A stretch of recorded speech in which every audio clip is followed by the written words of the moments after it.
What's up, you fish freaks? Welcome back to the Kayak Fishing Obsessed podcast. I'm Darren Wendell, co-host Wyatt the Hammer Hammond, and this is episode number 145. Tonight, we're excited to welcome JT Hickman back to the show after a long hiatus. We'll catch up on where he's been, what's been keeping him busy, and then dive into one of our favorite times of the year, ICAST 2026. It's almost here, which means your feeds are about to be flooded with the latest rods, reels, kayaks, electronics, and tackle. I'll be heading down to Orlando here in a couple of weeks to cover it all. But tonight, Wyatt, JT, and I are going to give you a preview of some of the new gear we're most excited about. But before we get started, we'd like to thank the sponsor of the show, KFAST, Kayak Fishing Advanced Safety Training. KFAST exists to help kayak anglers make smarter, safer decisions on the water through affordable online safety education. So to learn more and earn your certification, head over to kfast.co and check it out. Let's get this party started. Wyatt, how's it going, brother?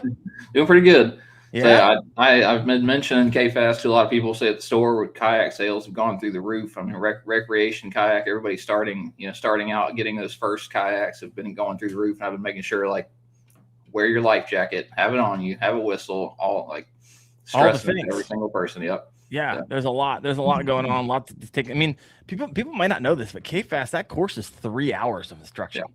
Right, 3 hours. And so that was only like the tip of the iceberg. So Chad and I are currently working on advanced. It just takes a long time to get curriculum written and then shot and edited in the midst of the fishing season, in the midst of us with our normal, brands and businesses. Right? A lot of free time. I don't have this. My gosh. All right.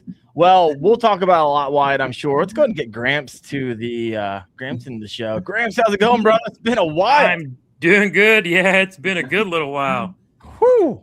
We were just talking in the green room a year ago, right about now. Like, Gramps and I were fishing the Kayak Adventure series together, and then it all kind of went downhill from there. Or uphill. I don't know. Well, I mean, I guess we can say downhill, but a lot of got to again shout out the Veteran Affairs Hospital in Indianapolis. Roudabush is the name of the hospital. And a bigger shout out to Dr. Farkas and her amazing team, who we thought they were just going to go in and put in maybe a stint or two, such as happened to me 18 years ago. Okay. And then 22 years ago, I had to have a little balloon to open up an artery. But what they thought might be like an hour or two kind of cleanup turned out to be an 11.5-hour quadruple bypass, valve replacement, valve repair. And then basically 10 days with me being sort of in a coma and out with pneumonia and all kinds of other wildness before I woke up. I think actually woke up realistically the first time 7 days later when I heard my daughter's voice telling me, "Dad, I have a new boyfriend." And that kind of... second heart attack? What's going on? Just trying to like... But this was it wasn't it really, I guess, should have surprised me, because my daughter lives and works in Dallas. And the fact that she was there, I should have known something was more. But they kept me calm, and nobody really told me how bad I was until like many weeks later after I was home. And of course, Gran and the kids, I was all on the internet, and when I got my phone and, "Hey, what's up, fam? I'm doing good." And I had no clue what I had gone through. I have a lot of dreams that I vividly remember of things that never happened. Yeah. But I keep saying I'm going to make a video about some of that one of these days. But it was just, again, I have to shout out the amazing staff and crew up there. The hospital itself, they hire out a contract. So like I had the IU Health medical team there. Yeah. And like I said, Dr. Farkas and crew really did a lot of great work. And I had a lot, but let's jump ahead a year. This is the first time, obviously I'm on the Kayak Obsessed podcast. This is the first time I've not owned a single kayak since 2010.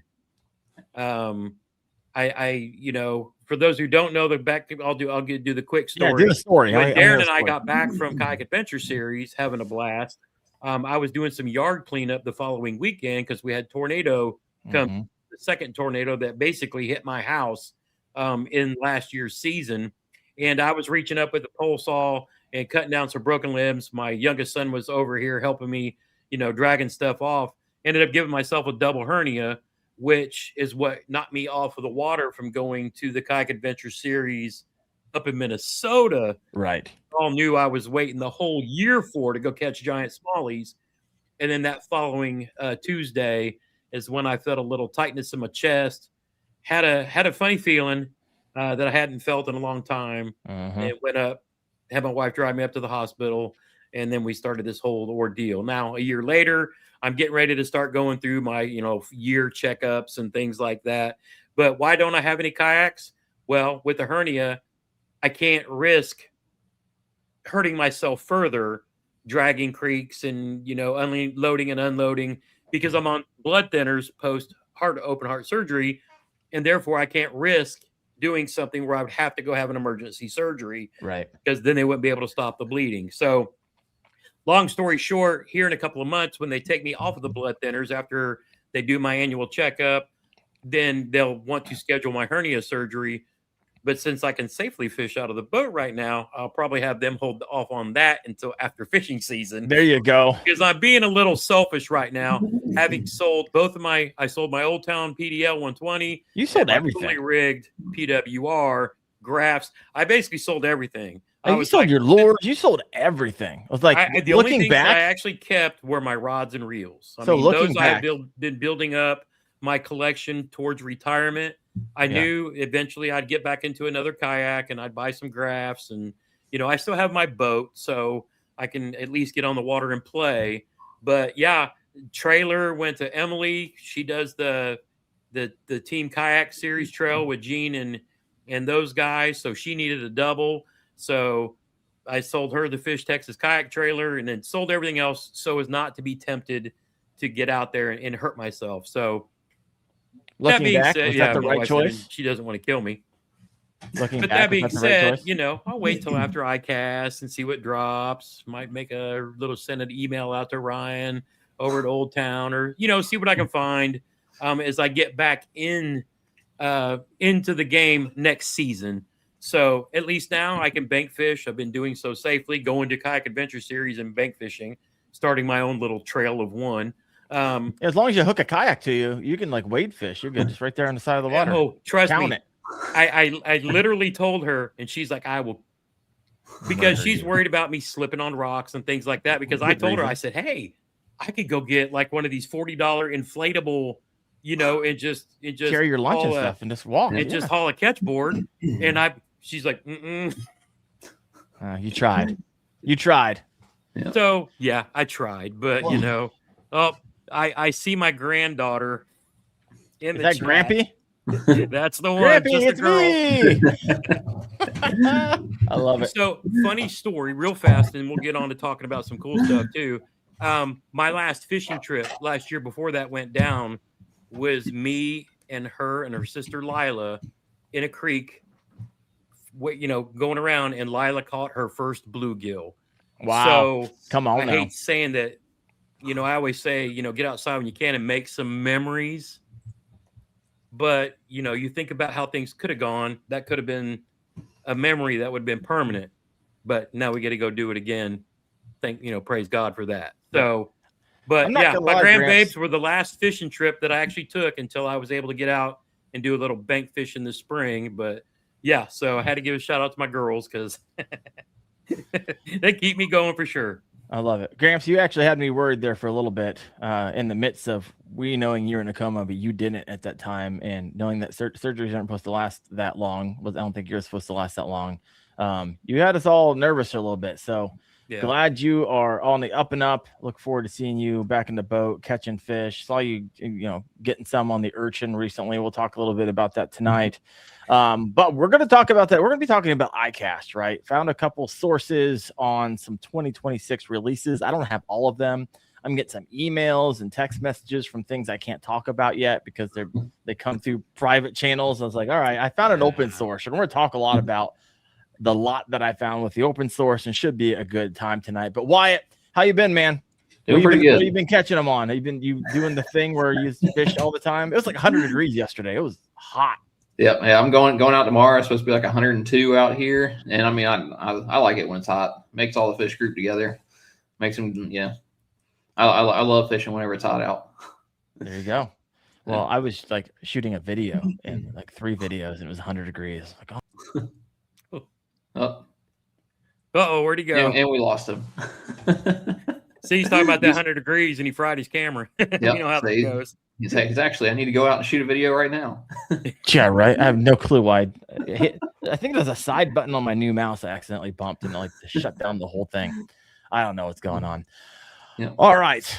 So let's go ahead and hop in here. I'm going to share a screen with you. We're going to head over to good old Tackle Warehouse. There we go. And so on Tackle Warehouse, you saw this earlier, Wyatt? Yep. Yeah, they've updated the site, getting ready. Yeah, no, this is kind of fun. So let's just go ahead and hop through it. I think it'd be fun just to walk through, see what's new, see the prices on some of this stuff. I was kind of like going through it a little bit earlier. I was like, you've got to be kidding me. What in the world has happened to the fishing industry? Companies done lost their mind. Yeah. It's like up and to the right. So Gramps, what's a choose your own venture? What are you most interested in? What do you want to, I'll go through and we'll click on it and we'll see what's new. There's something in all of these categories. Just don't pick apparel because all it's in there is a hat by Daiwa. So I guess, the funny thing is, of course, me being away for so long. Now, I ignored fishing like the whole time I was out because I was like a whiny little depressed. Well, if I can't go do it, I don't want to think about it. I don't want to watch it. I'm going to unsubscribe from everything. And so I go out and jighead minnow is the thing. Oh, jighead minnow, jighead. I come back. Urchin. And it's cat toys. My wife is like, what in the tickler? What do you got? She thinks they're funny. She wants me to I actually saw where somebody printed out a stand where you can take them and put them on at work. Oh, there you go. Just confuse the heck out of people. Yeah. But I mean, I guess anything but fuzzy baits. Is there any new innovation, or is it all going to be? The urchins are. We got to go to the urchins. We'll go there. We'll get there in a little bit. Let's go to where did you say fishing line, Wyatt? Yeah, it's nothing wild and crazy in here. I mean, the KFAST brand. I've never heard of that or seen that before. They have an ultra thin. If you go to their brand page, they have the frog and flip, but they also have another type of line.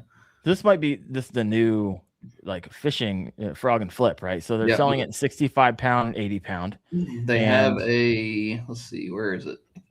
They have a finesse braid. Oh, do they? As well. I feel like I saw something about this in a feed somewhere today, but didn't even think about it. Yeah. There you go. So let me read a little bit about it because not everyone's looking right now. So this is going to feature a 12-strand construction, blah blah blah blah blah, high stitch, blah blah blah blah blah, treated with water repellent coating, which further reduces friction, and a bunch of other marketing speak. So 60-pound, smooth and it floats. Smooth and it floats, just like every other 65, 80-pound braid. I mean, are you really worried about how thin in diameter once you're using 65 and 80-pound braid? Not 65, but they're 8 and 10 and stuff like that. Then I start getting interested. Yeah. It's already got reviews. 3 reviews. Yeah. I have a feeling those are planted. That's who it was. I saw Mikey Balls with a video on that. So that is the fishing line there. Then we got some P line. You got some Endurex fade braid, 0 fade braid, 30-pound test. And the same thing over here. One's just in green and one's in blue. Yeah. I don't really normally use the brain fart on the name of it. I use the Sunline braid, not the frog and flip braid, but they make a finesse braid that's phenomenal. And I'll just if I can find something that works as well or better, I'll always out looking for that. How about you, Mr. Gramps? What do you what's your go-to when it comes to braid? I've mostly been a cigar guy. I've played with some of the well, I actually bought a bunch of Sunline stuff to mess with last year that I never got to like change over to. But for me, I've just, once I found like 12-pound cigar and Vizix, that was like my main chatterbait, everything. Cause we don't deal with we don't have the thick stuff like Wyatt and them do down south. So for us up here, the only place I use braid is like for heavy punching or frog fishing, which we all know me and frog fishing is kind of a funny thing. But and then like for my smalley rods, I've got like 10 or 12-pound braid to like a 10-pound, floral leader for like the river and creek fishing, or more finessey type stuff. Yep. Nice. I got someone in the comment section saying Mikey Balls was involved in the developing of the frog and flip braid. Yeah, he actually put out a video on that today. He was flipping the heavy mats in Gunnersville, and I think it was his sneaky way of talking about this and getting ahead of the curve. Now that I think about it, now the more you know. Yeah, I like it. Sunline Overwatch is what it is. Okay. That's what I use on my spinning rods. And that's the only 3 right now. Now there's other categories, got fluoro and mono and all that stuff. But as of right now, that is all that we're seeing. And so let's go ahead and head back. That covers fishing line. All right, what's next? Not too many in most of the categories. You can click on if you want sticker shock. Oh, dude, that casting rods. My gosh, I haven't even heard of this company. Maybe I'm outside of the loop here. Nori's Bait is they're a bait company. Their bait company. Nori's is the first rod. No, the Fitzgerald's been around for a little while, but the Nori's, they make the bite powder and stuff. And so you're telling me this is some of their first rods at 7. So for those of you who can't like see what we're looking at, these are casting rods and they are $700. These are NRX Plus and Daiwa Steve's prices. Jeez. So what's special about these? Have you looked into them at all? No, I haven't gone too much in them. Just, titanium frames, Torzite, of course. Anytime you see Torzite on there, you're like $500 at minimum. Mm-hmm. But those are just the guides, right? Yeah. Let me see what else we got in here. Fuji titanium frame, like Torzite guides. Yep. And then a lot of just marketing speak. You got EVA foregrips with cork, EVA lower portions. That's how you know it's high end, when they have a 1-year warranty. 1 year. Whoa, come on. 1 year limited warranty on a $700 rod. Yeah, Mike is saying that they're a JDM company, so super high end stuff. So they must be dipping their toes over in our market. How can you 1 year warranty through Spro? Spro is that company. I don't even understand. I would trust it. I wouldn't run out and buy it at $700 if I knew a hookup or something like that, or somebody was letting me test one, or if somebody had one on a boat and would let me fish with it for a couple of minutes, I would do it. But I would trust it. I'm afraid to touch someone else's $700 rod. My gosh. My luck, they would have like compromised it earlier that day, and it would snap on a 1 pound fish, and that'd be responsible for a $700 rod. That's how my life goes over here. You got Mike saying Spro's distributor of JDM stuff. Yep, Nori's JDM company, high end stuff. Spro's bringing all kinds of JDM stuff. Thank you so much, Josh and Mike. Wow. So when it comes to warranties, Gramps, you've done a lot more like in-depth reviews on rods and stuff like that. How's that like line up with the industry, or they just got way off? Yeah. I mean, Daiwa, Shimano,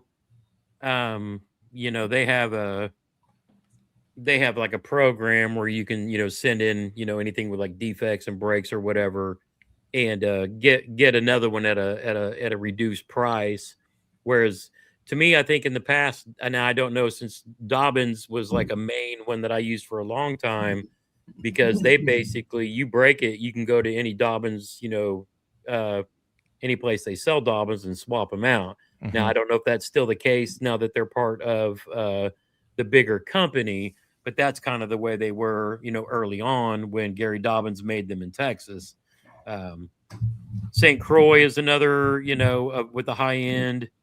But yeah, it's hard to spend $700 on a company that, even though they're JDM and they may have a reputation over there, it takes a while for people to work their way up. That, say, if you were fishing with some higher end stuff like a Loomis IMX Pro, which I don't really get into their GCX, which is their bottom tier, because to me, like a Dobbins Caden is better than those. But when you get into like a Loomis IMX Pro and then start working your way up the tiers from there, the GLX and then the famous Blue Banded NRX Pluses, a lot of people, if you're getting into that high end kind of stuff, and it's not a lot of people that do that, unless you've got to deal with somebody or you're like me moving towards retirement and enjoying a little finer things in life. But that's just part of it too. It's unless you're building your own rods and using, grabbing your own blanks, and you really kind of know the ins and outs of it.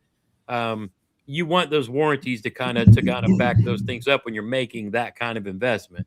I know some people that will just go buy a Lew's rod and beat it to death, and then if they break it, they'll throw it away and go buy another one. Yeah. But as one who's a big fan of Lew's reels, and I fish higher end rods, I don't understand how KVD and all those pros can fish with Lew's rods when there's so many better ones out there. And I've had a great partnership with Lew's forever. It's just, you fish their rods and anything else, and it's just like, but I love their reels. I mean, it's just a difference. As long as that check clears the bank, you fish whatever they tell you. Well, yeah. I mean, for me, those guys are tournament pros, and sensitivity means a lot in a lot of ways. But I mean, I think when Tom was at Lew's, he would give me rods to play with, and I ended up giving them away after I did reviews on them, because it was just like, here are my Lew's friends. Take this off of my hands, please. It's my gift to you. Matt's going to be out there like, mother. But I mean, I get it.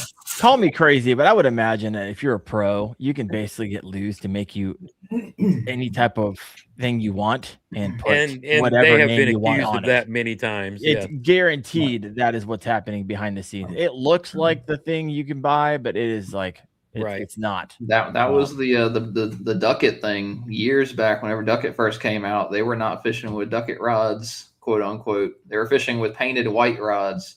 Yeah. Yep.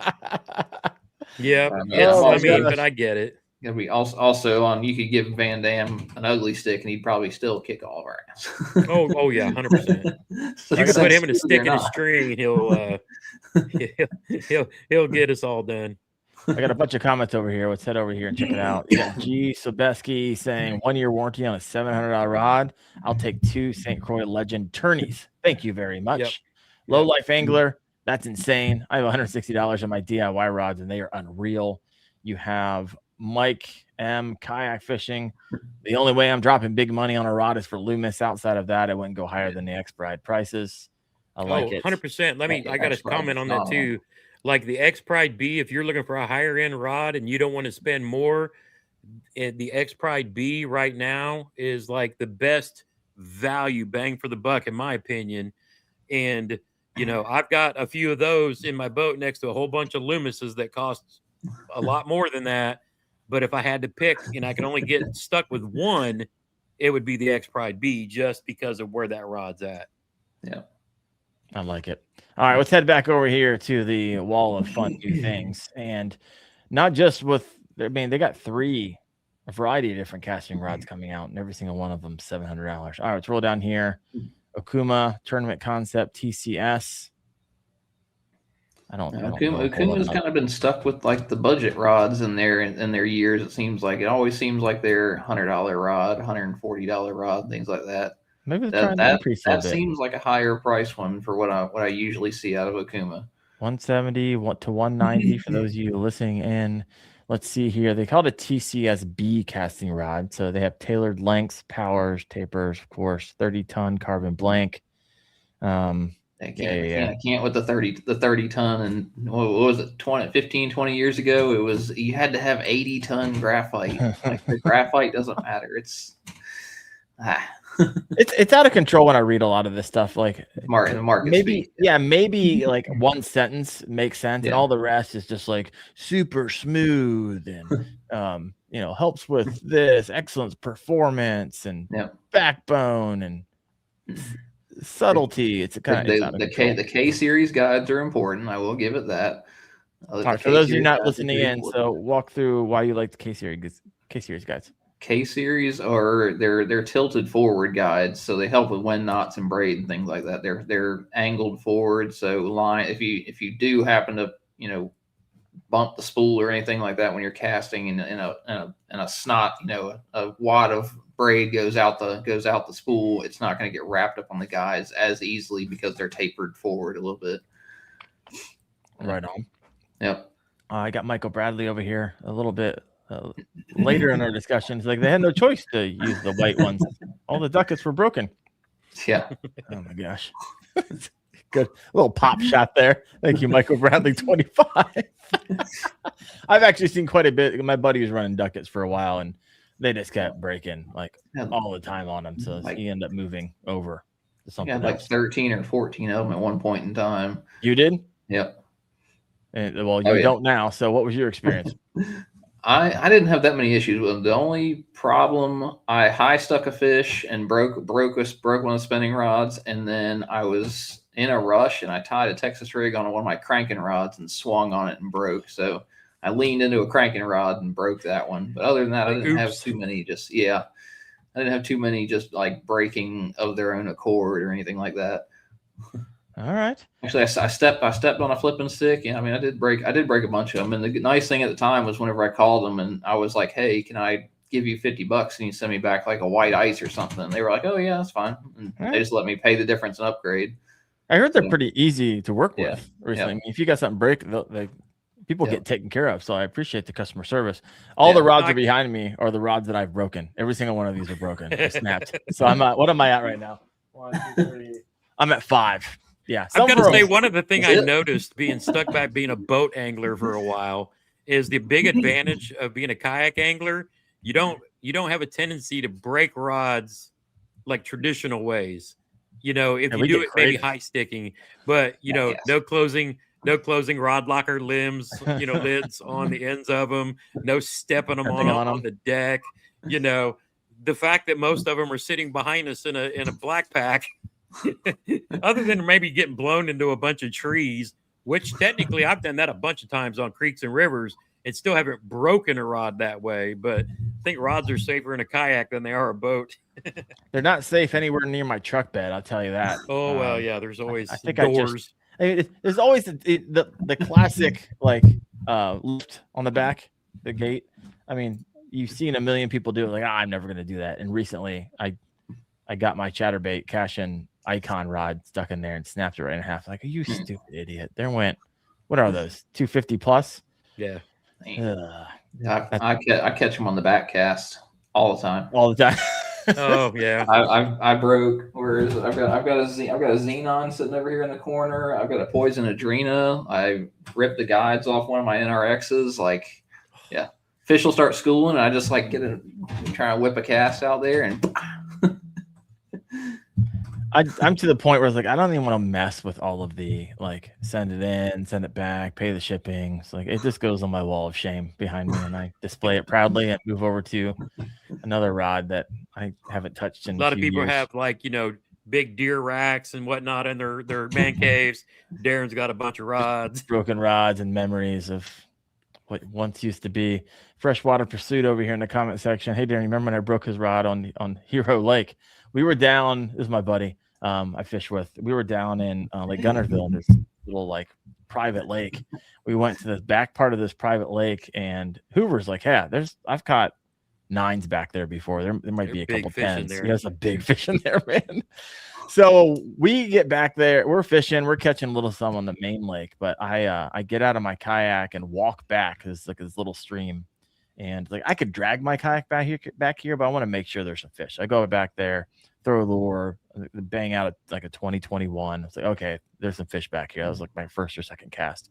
So we go back there, and you can basically walk around this whole thing. So we're walking around, and I hear this crack around the corner. I'm like, and I kind of walk around the corner and I see my buddy, Freshwater Pursuiter. He's laying on the ground. I'm like, bro, you okay? He's like, yeah, I just snapped my rod on like a 10-pound bass. And so he had this thing and he saw it, like it hit right at the bank. And for some reason thought it was a good idea to like hook set it like he had 60 yards of line. And he ripped on that thing so hard it just snapped his rod in half and the bass got away. And I remind him just about every time I see him that he lost his PB that day. So I mean, I think I lost probably a 10 back there. Yeah, probably the same. I had it on a chatterbait and it jumped.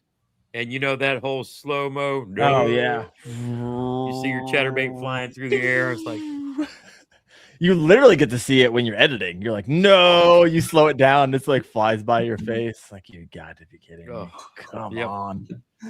Scoop Dog 1 says I catch a rod on the back cast at least once a trip in the canoe. Rocking the canoe still. I like it. Yeah. Yeah, he's local to me. He's got an ice cream shop up near, not too far north of me, that I got to take my grandbabes to when they come down next time. Heck yeah. Nice. Heck yeah. Matt Weimer 42, new stuff on Tackle Warehouse already. Yep, that's exactly what we are working through right now. Let's head back over there. Let's go check out one of my favorite right now. I am here, guys. I am here for the urchin bait. I mean, this thing has been every time I catch a fish on one, I feel like it's a dink repellent. And I'm getting like consistent 20s. I think over a period of like 2 weeks, over 100 inches on this stupid urchin when I would struggle. Yeah, I don't even want to throw the little ones because I think, like you said, it's kind of like a soft plastic version of a glide bait. You're just showing them something big. Yep. And so if something's going to eat it, it's the big girl in the group. Yeah. You know, get all these little ones come there and nip it for the big. I mean, this one just lays down right in front of their face, and man, it just hits. So if you're one of those Koike Karens out there and you're like, oh, this is a trend, blah, blah, blah, blah. It's not. I mean, it might be a trend right now, but it's not going anywhere if people continue to slay on it. No. It'll be when I own more of these than jackhammers, you know something's wrong. Yeah. I don't think I've thrown a jackhammer here and there, but I've caught one jackhammer fish this year. Yeah. I can't put it down. Like I just fishing with amoeba yesterday, and within a couple casts, boom, 20 inch. Oh. We lose him again. I heard him say he caught another 20 inches. Like, holy cow. Berkeley came out and got him. They got me. He's about to release some stuff. Yeah. They're doxing his IP. All right, so let's head over here because these are different. I mean, there's going to be at ICAST, I can only imagine 1,000 different types of urchin baits. Every company in my feed is coming out with one. Every company owner that I've talked to can't get them like done fast enough. And so it is going to be wild. So let's take a look at these. You got Fish or Die, the Anomaly 13 millimeter 3-pack. So just keep in mind, if you're new to urchin baits, that millimeter isn't like from strand to strand. It's the diameter of like the ball, right? And so don't be like, and that's why it's kind of wildly confusing too, because you can have a really tiny ball and like really huge like appendages. You can have a really big ball and like tinier appendages. So it's really difficult to judge, especially if you're buying online. How big grab a handful if you want to see. Yeah, and so. And there's a weird looking dumbbell one in here. So let's go ahead and here. Let's check out the Fish or Die Anomaly. This one's interesting because it's got like strands. See, that's what I think they're imitating. It's a crayfish. It's got little legs on it. It does. It looks like it's got like 15 little pincher legs on it. Little crayfish have those little pinchers on the end of each of their legs. Yeah. Yep. I mean, that was the funniest thing when I started seeing these. I'm like, what in the world are they supposed to be? But when you see them underwater, I get it. I totally get it, because when you see them twitch it and all of the legs go back behind it and then it stops and pops back open. I mean, I feel like that's when I get hit most of the time, is like right after that twitch, when it stops and it pops back open and then it's like, bam. That's just, I was like, this thing is so stupid. It's great. But I mean, it's pretty weedless too. We've had so much flood water here that I've been flooded, fishing flooded brush and trees, and I'm just pulling it through that like nothing. Of course, now I'm still fishing it like with the heavier wire, like finesse. I can't even say finesse Nico because it's really not. It's more like a power Nico, I guess would be the opposite of regular, Nico rig. But I think I feel like I'm more power finessing. No, it's interesting because I mean, I don't know if your Facebook and YouTube feeds are like, but my feed is just full of different ways that people are trying to figure out how to rig this thing. Right. Yeah. I think I've seen 20 different ways. I'm editing a video right now of, I believe, like the top 3 ways. One of the ways is Austin shared with us a couple weeks ago when we did that awesome. He came on. We did a whole, it was like an hour and a half on the koi key, how to rig it, what has worked for him, what's not working for him. I found a sonic spike, which I really like. I've had a lot of luck. I didn't lose a single fish when I went out with it. Hammered a few. It's a weighted hook, and it's probably the easiest way to do it, right? Without having to like get frog hooks and like put weights on it or do shrink wrap and a lot of those frog hooks and all that stuff. A lot of that tackle's like either hard to find or really expensive. I know Wyatt was showing off a little bit of his Ryuji hooks that he found somewhere. I couldn't find them anywhere.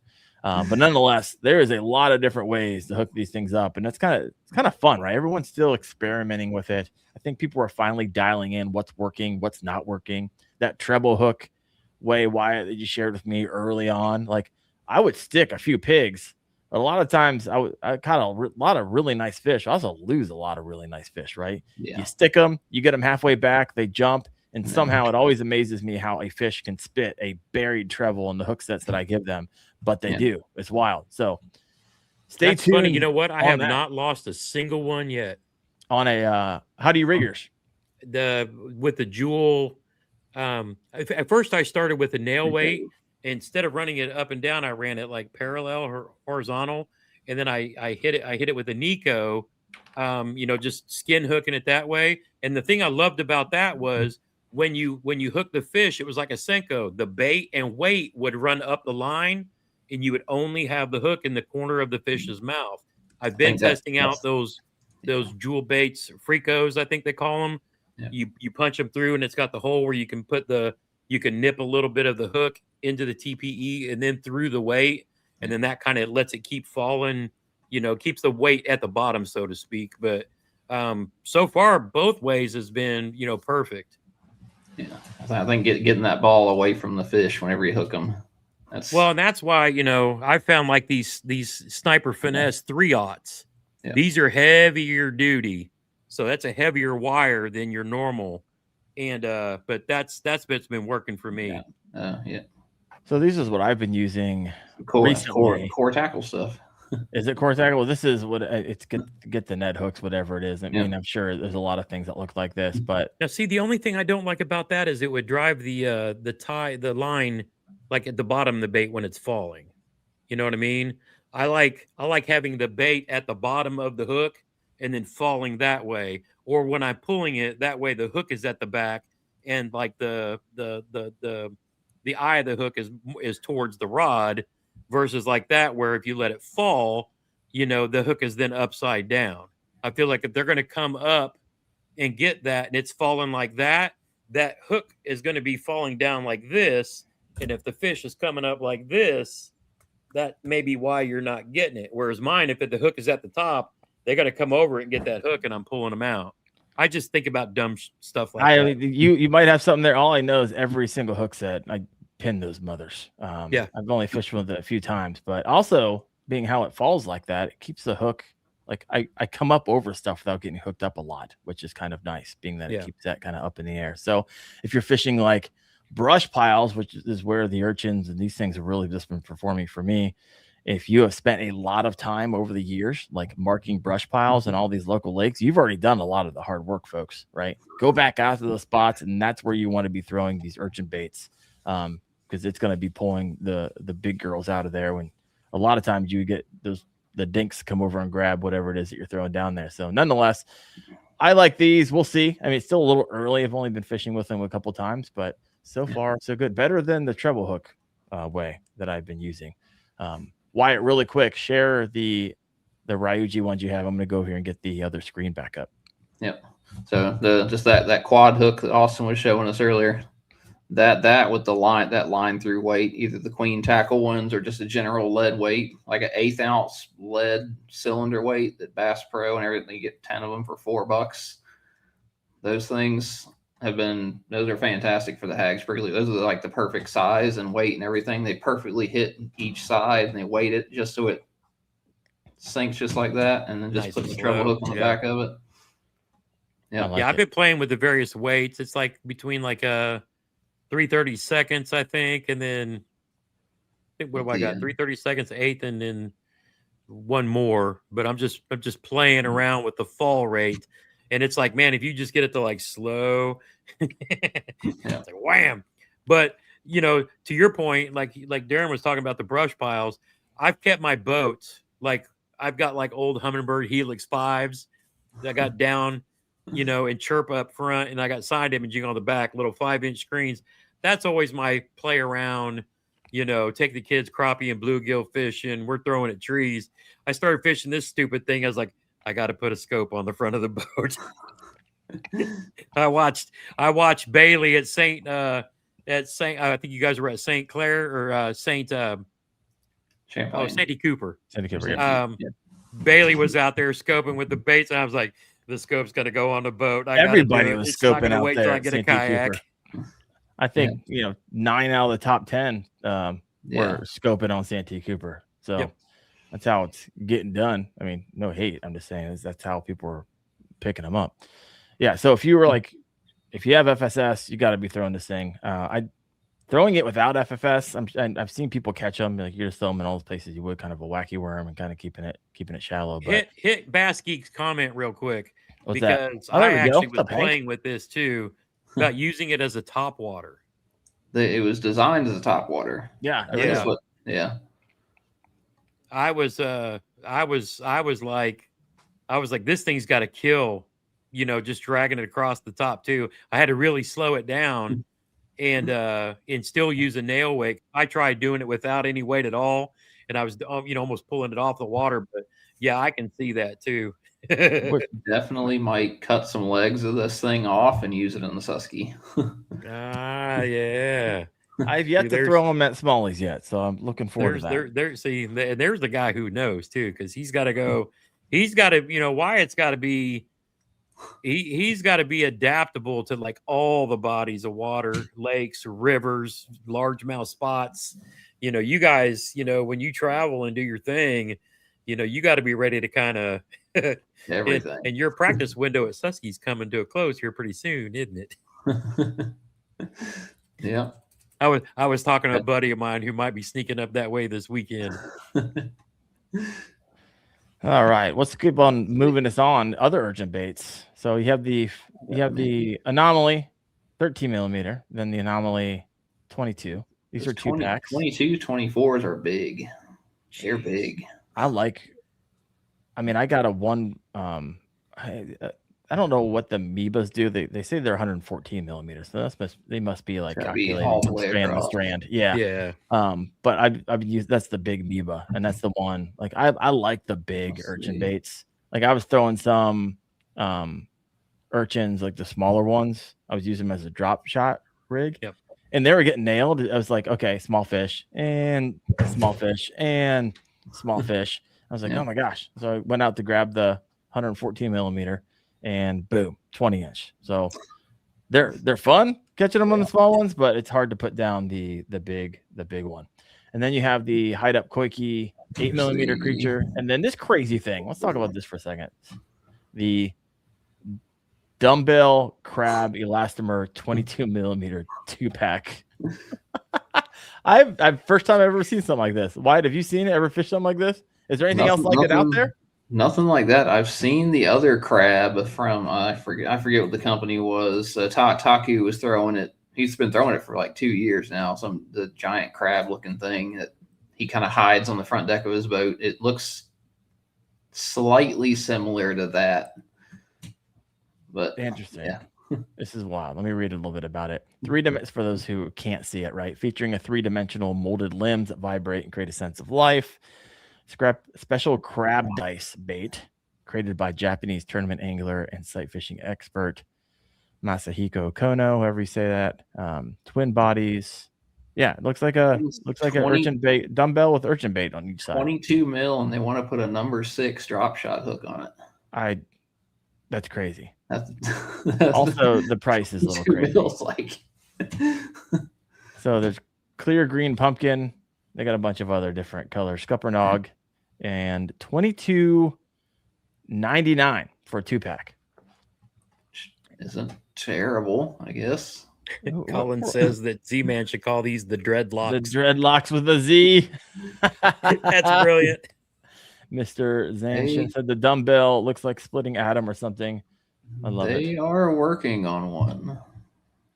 I can't wait to see what comes out around this whole urchin craze. It's gonna get out of control. I'm waiting for like the really, really, really large ones. We'll see what happens there. All right, let's head out of the urchin section here. Oh, we got the fuzzies. Now I've seen the net bait fuel out there already. Yeah. Right. I've seen people fishing with them. I've seen them catching them. Yeah. Have you known anybody or seen anybody who's been working these, talking about them, liking the performance of them at all?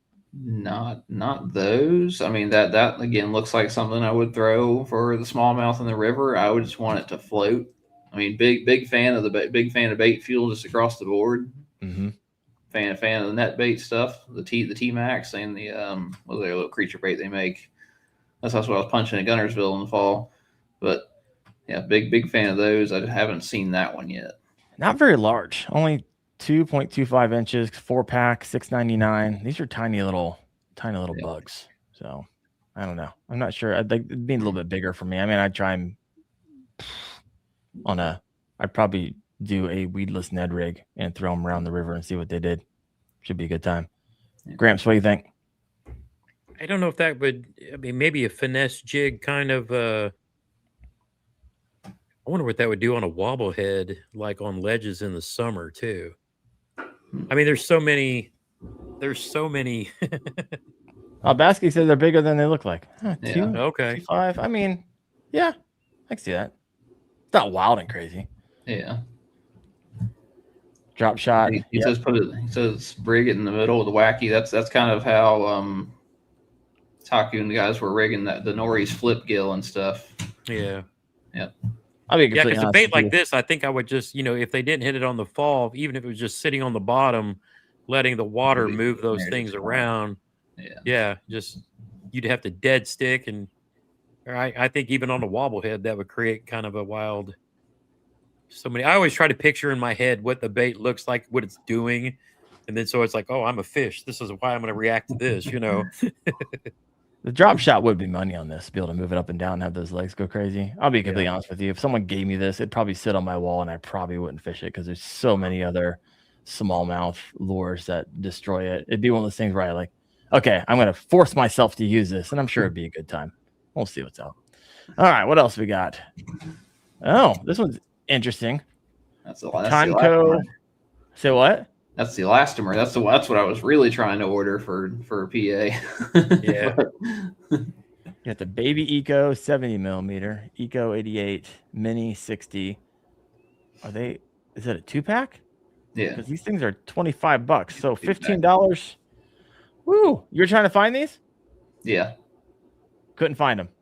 I mean, doesn't Quickie make a shrimp or something that's kind of like this? Yeah. I'm just because they're sold out of the gizmos. Everybody's sold out of the gizmos. I was trying to find something that would float and looks buggish. Somebody said it's a toilet brush. Toilet here for those of you listening in. It's like a toilet brush. They say compatible with Texas rigs, Jeeker rigs, heavy drop shot presentation. You can see all this. I don't really fish at Jeeker rig a lot. Wyatt, Gramps, you guys do the weighted single hook thing? No. No, not really. No. I mean, there's so much. I mean, I'm freaking Wyatt, I don't know how you do it. Every time I talk to you, you have like boxes of stuff. Boxes. You seem to have all the things. Jig Squad. People have lost their mind. $25. Yeah. I feel like overnight, like Gramps and I are fishing a year ago. Like soft plastics are like $8-9 a pack. Gramps wakes up from his coma and they're like $25 a pack. What happened? You were like, there's like before Gramps and after Gramp prices. What is going on here? No. Wyatt, We're perfectly under control. Everything. Oh yeah. For those of you who can't see this, Wyatt's hugging like 9 boxes of prickly pear things. What are those hags or are those Amazon knockoffs? Those are the actual hide-ups. Oh, all right. How many urchin baits do you own, Wyatt? Too many to fit on the camera.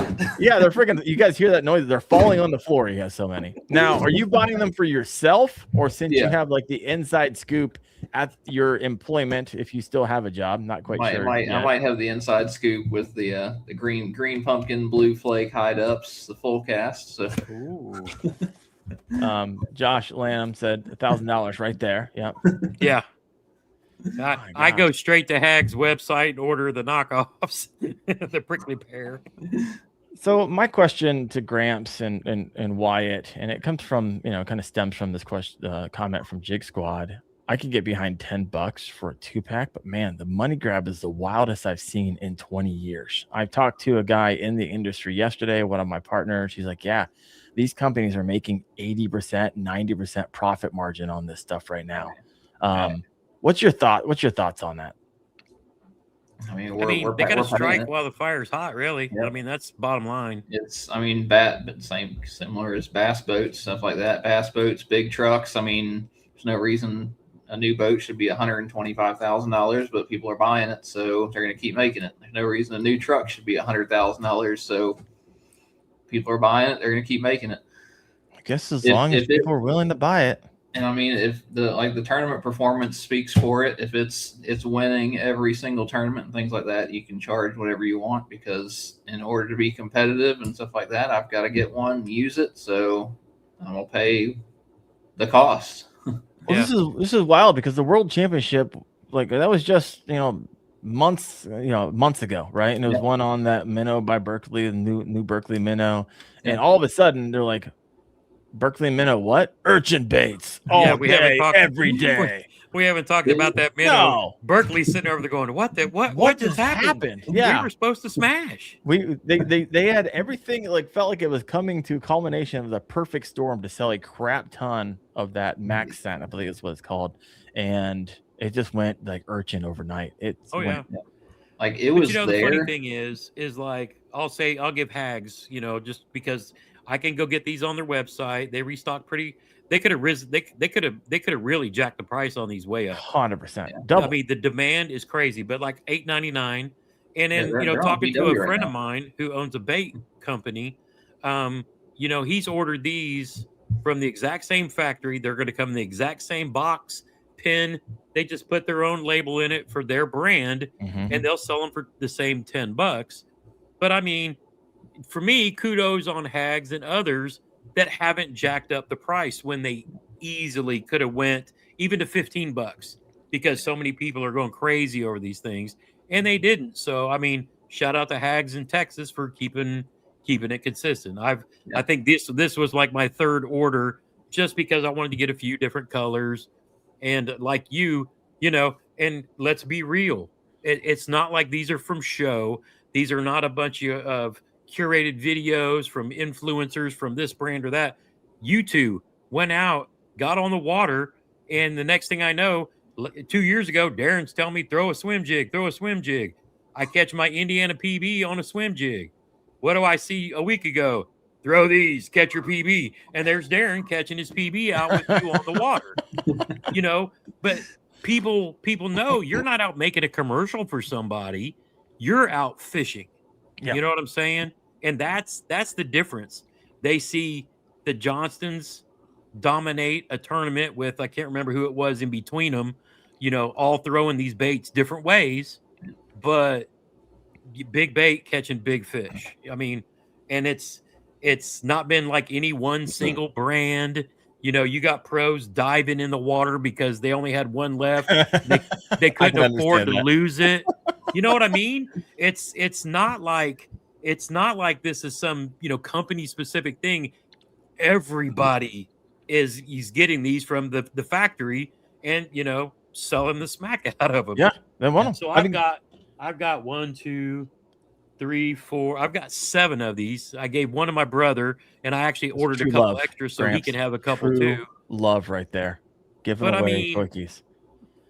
It's funny, but like you said, and I'll probably give away the little fuzzy nugs and the other smaller ones. I don't care about. I want big. The big ones, 100%. I see Darren out on the water catching a 20. What was that? 23 something on a big. Oh yeah, Wyatt put me on the 23.25. See, I mean, and then he showed me his ways, and I just replicated him here in Ohio, and it's been freaking lights out.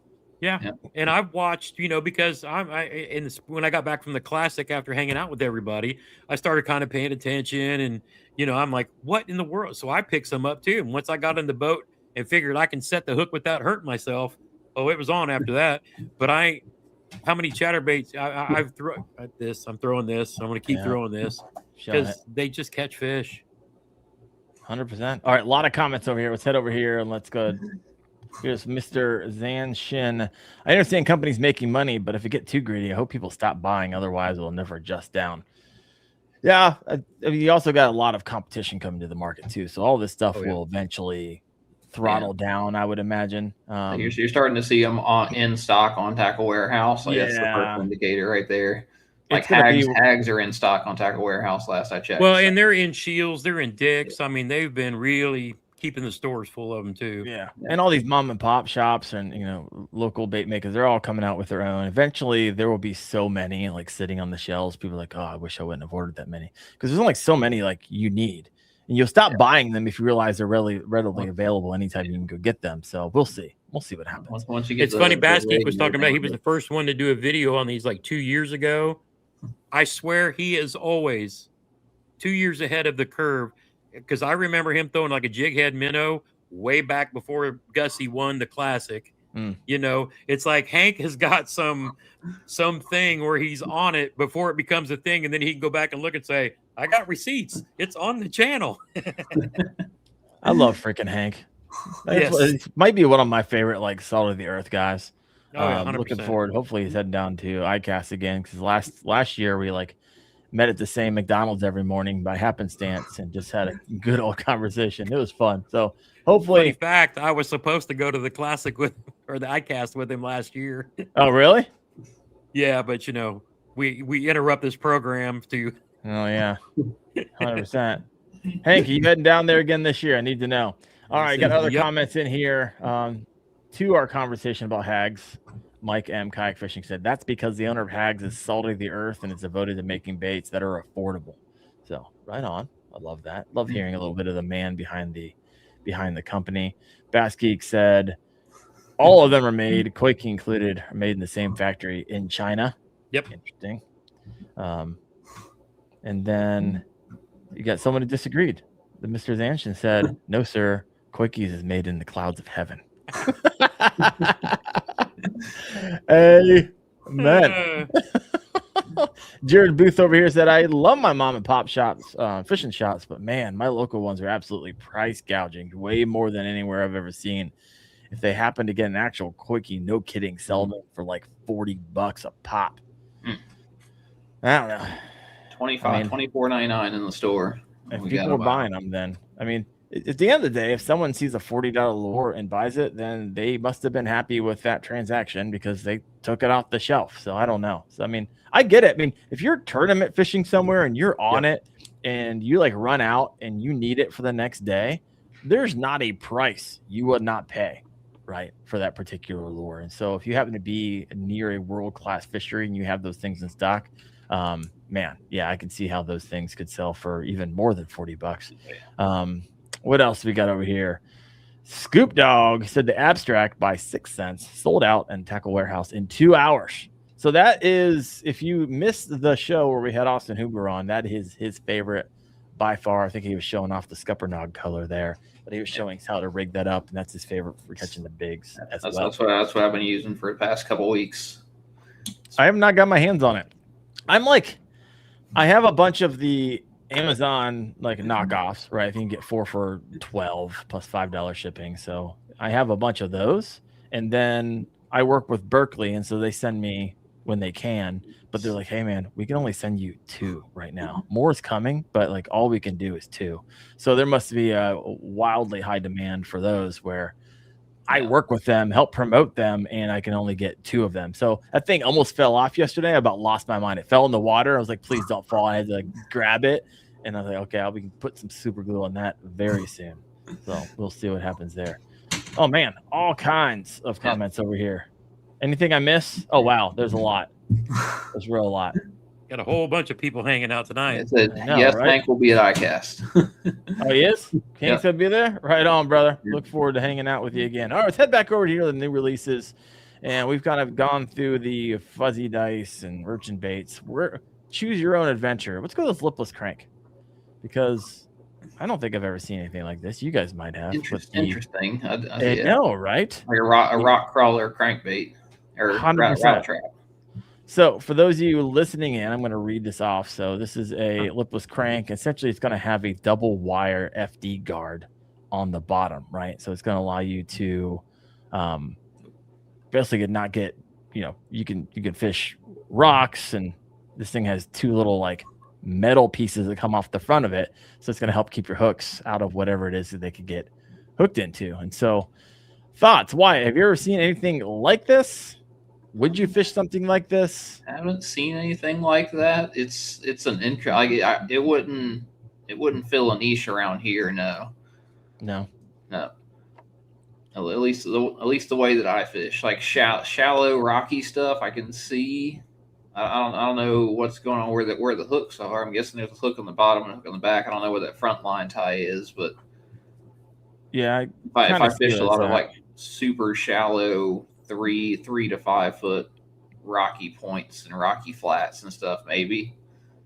But I'm to the point where like I'm only fishing this probably a few weeks of the year where the grass hasn't like grown up yet. Like it's still rock, but it's a very limited time, right, in Ohio where I'm fishing this, and it's typically pretty cold. Gramps, what do you think? Anything like it before? Well, by the way, there's low stock. There's only 2 left. I feel like they're solving a problem that doesn't exist. Yeah, and I have a feeling that's going to be the name of the game at ICAST this upcoming year. Like I know some things I can't share. I was like, okay, you just came out with something where you solved a problem that nobody had. I will give it. EMA has been. They usually do kind of make some funky stuff, and every now and then it'll stick. Like the They made a topwater that was all the rage out here on Murray for a couple of years. One of the skimmers or something like that. Yeah. Like if you fished Lake Murray, you had to have that topwater. Interesting. I feel like they've made a couple other ones as well. I wouldn't buy it, but if I had it, I might throw it for a day. That's kind of where I'm at. But it'd be like early spring when I would be throwing this. Otherwise, oh yeah, holy crap. $27, may I add? My bad. So definitely would not be buying this with lure retrievers and everything nowadays. Every time I buy a lure retriever, I throw it down there and the lure retriever gets stuck. So I'm like, oh crap! Dang it! Now I'm out. Lure retrievers. You have the David Fritz one. No, I don't. That's the one. That's the one. That's the one. I've tried the chain ones and all kinds of stuff. It's on Tackle Warehouse, but the David Fritz lure with the yellow triangle thing. Okay. That's saved so much money. Yeah, I need to get them from when I start throwing these expensive quickies because fishing them in the brush piles and 10 plus feet of water. It saved me a couple quickies the other day. There you go. And how much are they? The lure retrievers probably $30 if I remember right. You're saving money. Yeah. Right now, if you already got 2 of the quickies. Yeah, because if you're throwing 6 cents or mega bass, you want to get them back. You want to get them back. That's one thing I actually need to invest in. You got 574 Fishing TV. Is Garmin dropping anything new at ICAST? Like I keep hearing whispers and rumors of a GT36, but I haven't gotten anything. Somebody posted a video where they thought they saw something. Yeah, they took the picture down and everything because it was a promo, and they had a different looking forward facing transducer in the picture, and then they took everything down. but it looked similar to one of their like the saltwater transducer. What they had, the XR, it kind of looked similar to that, but it was definitely a different transducer that they put a picture up of. And then that plus everything being on sale. Like whenever you see something on sale, I'm kind of something new like is coming. Shimano has the DCs on, so the Corrado DCs on sale right now, and I'm like, I just want them to bring the SLX DC XTs over here. I guess they call them the Scorpion and JDM, but yeah, absolutely love those, along with my Corrados. Yep. Oh, yeah. That was another thing. Somebody posted in the comments. They got rid of the map pricing, so retailers can sell it for, they can sell it for cheaper. I mean, we need to get Mike M. Kayak Fishing on the show. I mean, homie's bringing a lot of a lot of juice to tonight's show. Appreciate you, man. Thank you so much. All right, let's head over here. Gramps, pick our next. What do you want to talk about? New at ICAST. Wish there was a kayak section there. I guess we got to go to jigs and bladed jigs. I haven't seen anything. And bladed jigs. Only one in there. Not a lot going on in here. You got the Z-Man TRD finesse jig. So the Z-Man dropped we're releasing 6 new chatterbaits. Yeah. And we saw all the blades. There we go. Is this all of them? This is 4 of them. And so we have the Z-Man bare bones. You have, this one's interesting. When I first looked at it, I was like, oh, they're just coming out with an inline. Like, no, this is an inline. However, it's the inline blade. Yeah. Actually has the chatterbait style. So like, okay. I could see that.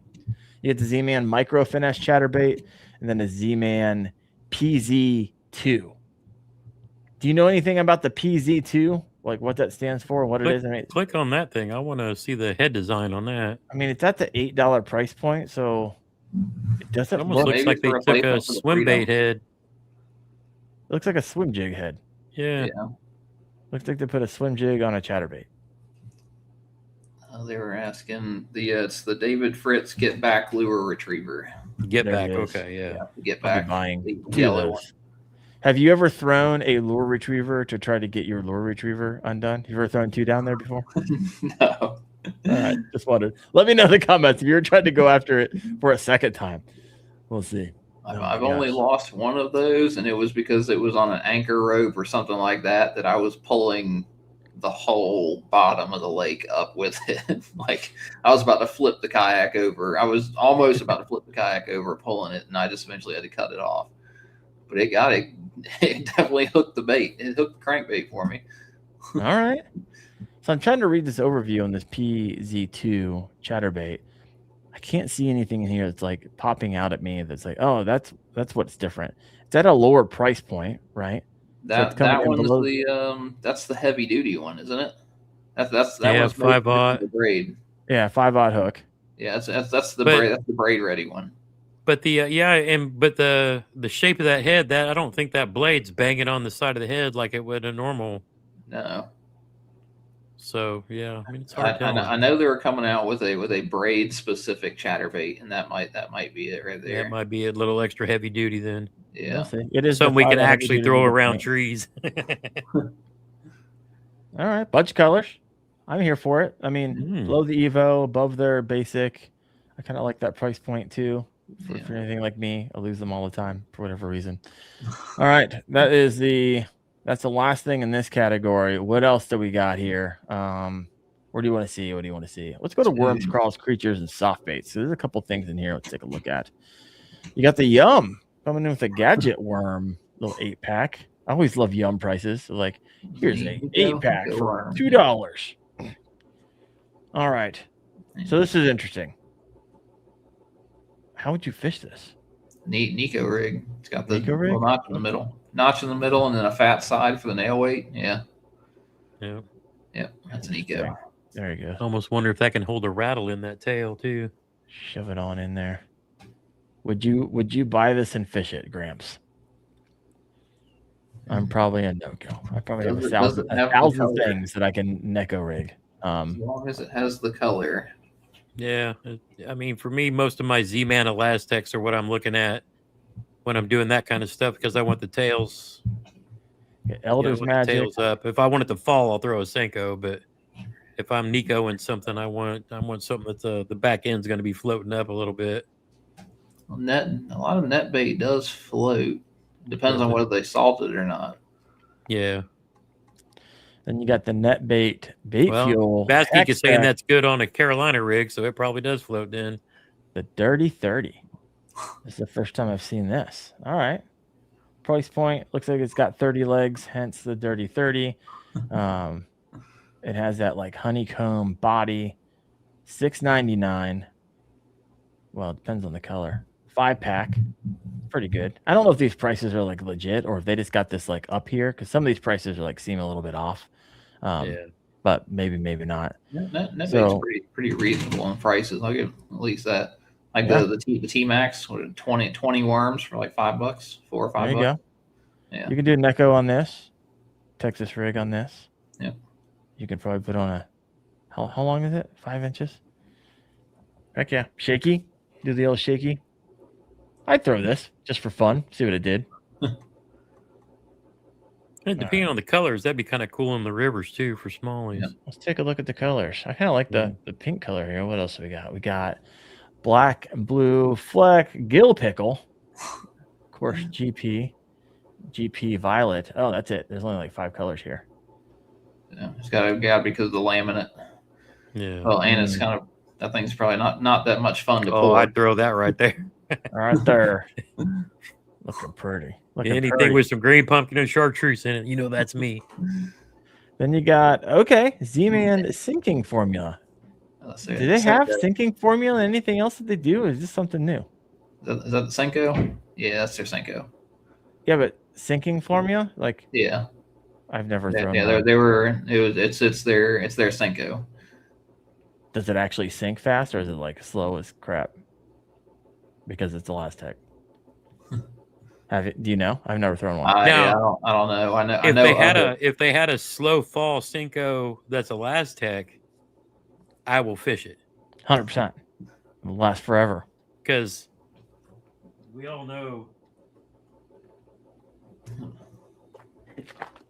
the first order I had to put in when I knew I was getting back on the water. Bag right there. I know Darren's loading up on his boat dingers, but Gramps has got a.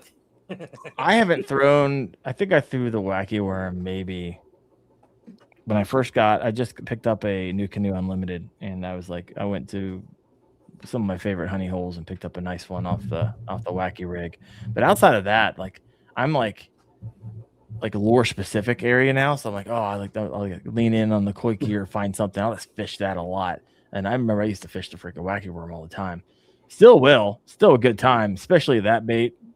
If they weren't $80 a pack, back when I was making better money than I am now, I was like, oh yeah, I'll pull the trigger on that all day. I'll get a black and blue pack and a green pumpkin pack. Yep. Gramps, we used to talk about that all the time. Oh yeah. It was a good time. Yeah. Are they still $80? They jump up in price. No, they're not. They were down a little bit. I caught them on sale, which is funny. I got all those in, and then I got into this urchin thing. I haven't even opened either one of the bags yet either. Get behind me. Yep. So, here's the last one. This is going to be. Hey, that's a fighting frog. We know what that is. The mother bug. The what now? That's a fighting frog. Fighting frog? Yeah. I don't really fish a whole lot of yum, and so I'm not wildly familiar with a lot of their stuff. I like that. I'll give it that. You would punch that and swim it in some places on Gville. 3 and 3/4 inch. As long as it's the body, I Texas rig that whenever I'm fishing rivers or tidal stuff, I throw a fighting frog. Buy those things by the 30 packs. Yeah. Yep. I'm to the point now where I have so many bags of creature baits that look somewhat similar to this. It's like I can't bring myself to pay because I feel like they come in at a regular basis. I got probably 20 bags of these things. It's crazy. Yeah. Fighting frog, tidal river, missile bait, D-bomb for that's my go-to trailer, and then the max scent creature hog for jig trailer and tournament day. And then the the reaction beaver for punching. So you save the Berkeleys for actual tournament days and use the cheaper stuff, working your way up to it. Yeah. I like, yep. I got a system. Yeah. Well, it makes sense. You can ball on a budget while you're practicing and figuring out the pattern, but then when you want to get that bite and you believe in it, because I still use bait fuel, you gotta go with what you believe in when the bite matters. So I get that. So let's go ahead and somewhat land this plane. We got 110 live right now. If you have not yet done so, hit that like button. We'll get some extra yardage out of this. Hopefully people are having a good time learning something new. But let's break out the old crystal ball here. So for those of you who are unaware of ICAST, or maybe you haven't heard of it before, you're kind of new in the fishing scene. It's the largest sports fishing, what do they call it? I don't know really where all the retailers go to play. Retailer, yeah, it's not open to the public. It's like an industry. It's an industry thing. 100%. It's not open to the public, but it feels like it's open to the public because they invite a ton of creators and media and everyone. Their mom's going to be there and they're covering it, shooting video, and then people get pissed off. They're like, oh, it should be open to the public, and people also get upset because like you're seeing things that you can't buy, and a lot of companies will they'll showcase something here. You think that you can buy it. You can't. Like it's an ideation stage a lot of times. These are like prototypes that you're looking at. We saw that last year. Some of the kayaks that we had, right? Some of these motors, like a motor on the Flux Jet was 3D printed. Wasn't even like working.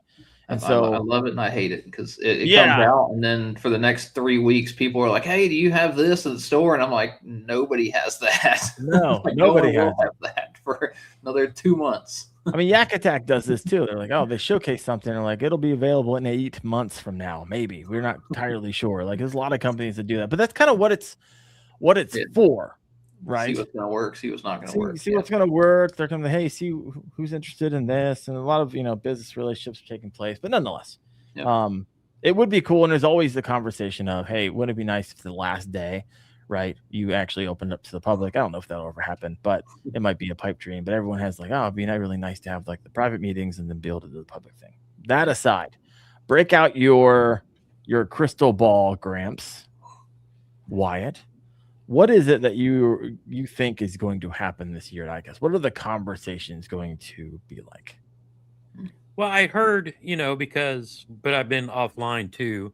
But I kind of heard at one point in time there might be something newer or an update to something from, say, Bonafide. But then other people I know at Bonafide say, well, there's nothing really going to, And then, of course, I know Wyatt knows this, but he's got an NDA, and he knows I would ask because of what a fan I am of the brand that he fishes out of. You can ask. But they posted a teaser, with some farther distant shots. It's in the teaser. It's in there. What and I just kind of looked, but I was like, 106 Pro, maybe PDL. I don't know, but I'll have to go back and look at it bigger because I looked at it on my phone, and I need to go look at it on my computer where I can, make it bigger. Okay, I can tell you what frame to look at. Okay.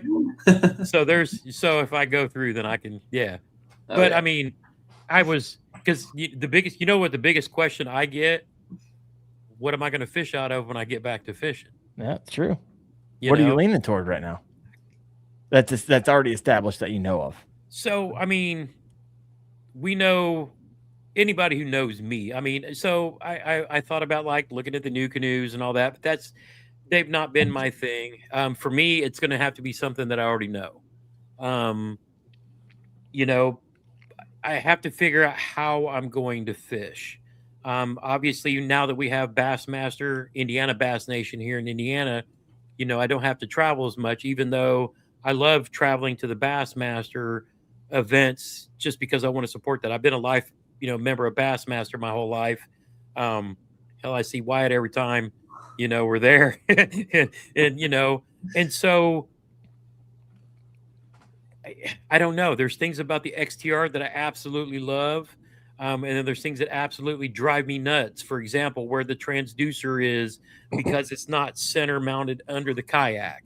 I've thought about, I was talking to my buddy Antoine Hayes, who's, he and I were the Indiana Old Town team back in the day before I decided that I was going to, try other things. But to me, if I had my druthers and wishes, I would love to see a brushless motor in an autopilot, and I would be back in that boat so fast it ain't funny. Wyatt will tell you when I was on the team there, that's all I harped about 3 years ago, forever. And, and they came out with the EPDL and other things too, but absolutely love that platform. But again, for me also, the PWR 129 from Bonafide is probably to me the most versatile kayak as far as somebody who wants to fish rivers, lakes, stand up, sit down, deal with current, because you got the RVR, which is a little smaller, but not something that, a guy like me with a bad leg wants to stand up in. I just don't know. Yeah.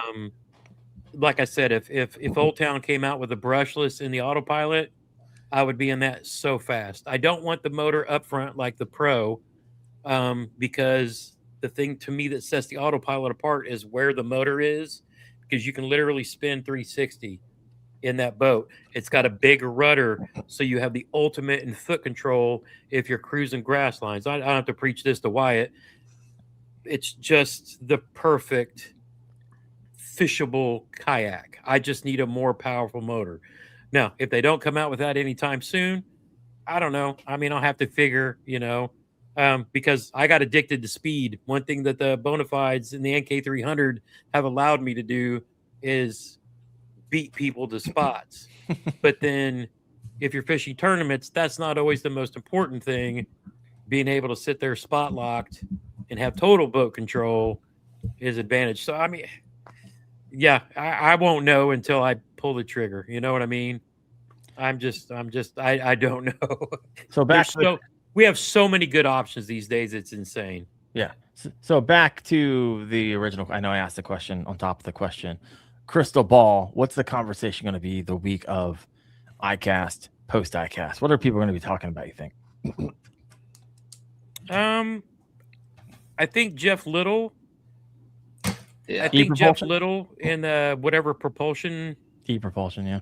Yeah, he may be playing with some of those guys. I can't see them coming out with something new for these. I mean, the only thing harder than getting your hands on these was figuring out how to store them. And for me, Slot Tech has solved that problem. And another guy who started up his own company called Fish Engineering, because he's an angler, tournament angler, and an engineer. They've both come out, and a lot of people are doing this too, whether 3D printing stuff that'll fit in these deep boxes and keep the TPE separated from the non-TPE stuff. So, I mean, that's kind of wild. It's like the guy with Slot Tech, when he came out with like the jerkbait, crankbaits problem solvers, he came out with a different one so you can store like your hags on the wires, or if you're doing like the unis and all that, it's got these like 3 little arms that'll hold them as well.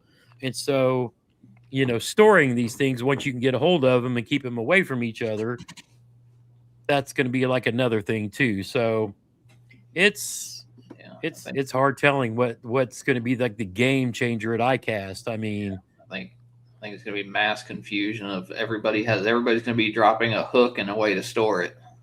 And yeah. I mean, that's got to be like it's got to be like the thing. It's making all the money right now. Yeah. I mean, we see it. Regular people catching PBs, bank fishing. I mean, my buddy Josh here bank fishes Patoka Lake, caught a 20-inch smallie on it, and then caught like we've got friends in Florida and other places that are catching 10s on it. I mean, that cat toy is just taking the place by storm right now. But who knows? I never figured we'd stop talking about the jig head minnow for a good long while. Yeah, it took about 24 hours to stop talking about that. Poor Berkeley, they get their 1 minute of glory, and then the next bunch of tournaments happen, and all we're talking about is cat toys. The world championship. No one cares. No one cares. Yeah, Give me the cat nobody toy. cares. Give it to me. I want more cat toy. Oh, now Tim Hammer. Yeah. Tim Hammer brought up one that Austin Hoover kind of leaked was Lowrance's 36-inch trolling motor. So don't know if they're going to launch that. It'd be the perfect time to do it, because again, now we're giving kayaks the what boaters have, and that's the connections from the trolling motors to the electronics to your poles. we're getting one boat networks for kayaks now. Mm-hmm. And I never thought I would see power poles like until Drew Gregory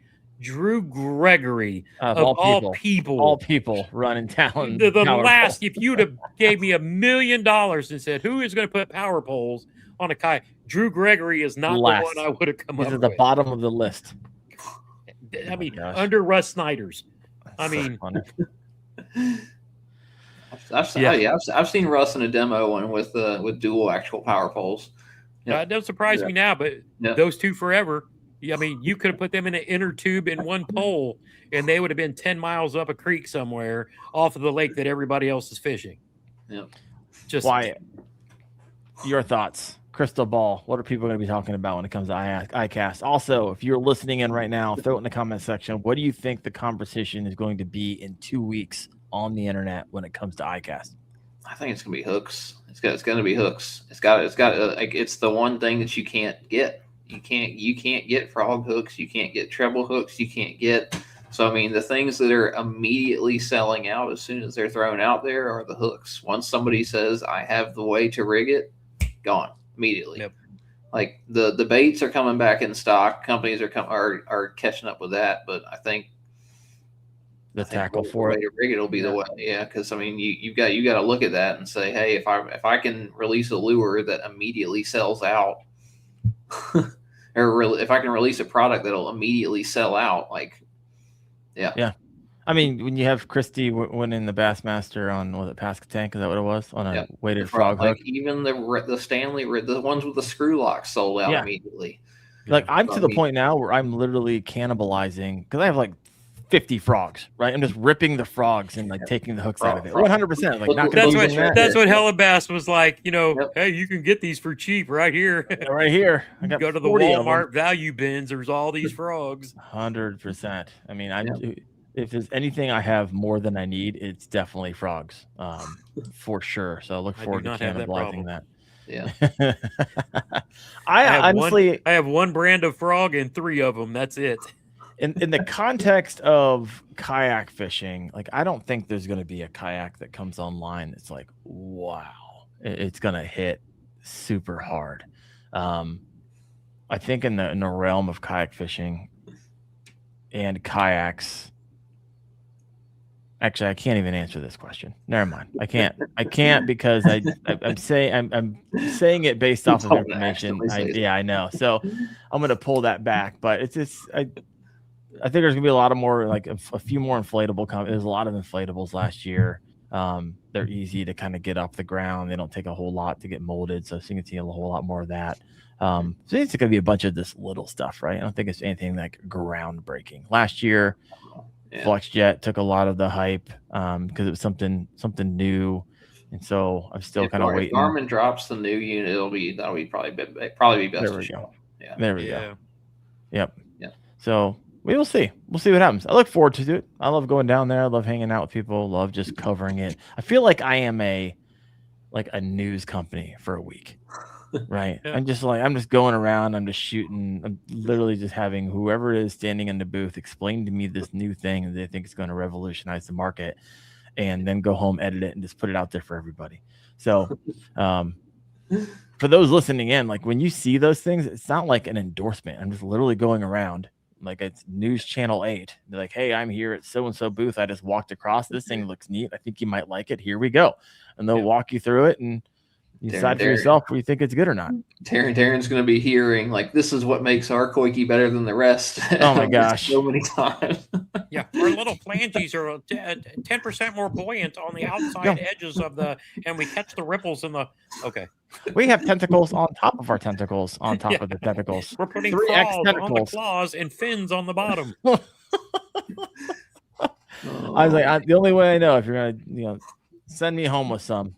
My gosh, they're hard to get a hold of. So I think I own a bunch of the ones Wyatt you told me about on Amazon, and then 2 Mebas. We'll see. I do want to get my hands on some abstracts. I just have a hard time paying like $15 a piece. Yeah. So I might have a handful of them lying around. I can shoot up that way. Oh my gosh. Well, I heard even the first run of them, they used the company that they had do it used the wrong material, and they were all kind of goobered up, and they had to replace them. I mean, it's just like, holy smokes. Dang. Let's see. Oh, I got a handful of them over here. Well, folks, Gramps, let me say it's been a really good time having you back on. I mean, a year is Appreciate way it. too long. I'm glad you are on the up and up. Glad you made it through your ordeal. Glad you're back out there catching fish, and look forward to getting you back into the rotation. Appreciate you, and glad you're doing well. Wyatt, of course, always appreciate you. Those listening in, you guys freaking rock. Next week, I'm on vacation at Kings Island, so next Tuesday night, I'll be riding roller coasters. The following week is actually ICAST, so I'll be down there. So the next 2 weeks, there's not going to be an ICAST show, but the next week there will be. And of course, we'll be talking about all things kayak and really debriefing on that. But thank you all for listening into the Kayak Fishing Obsessed podcast. I'll see you in 2 weeks. You guys have a good one.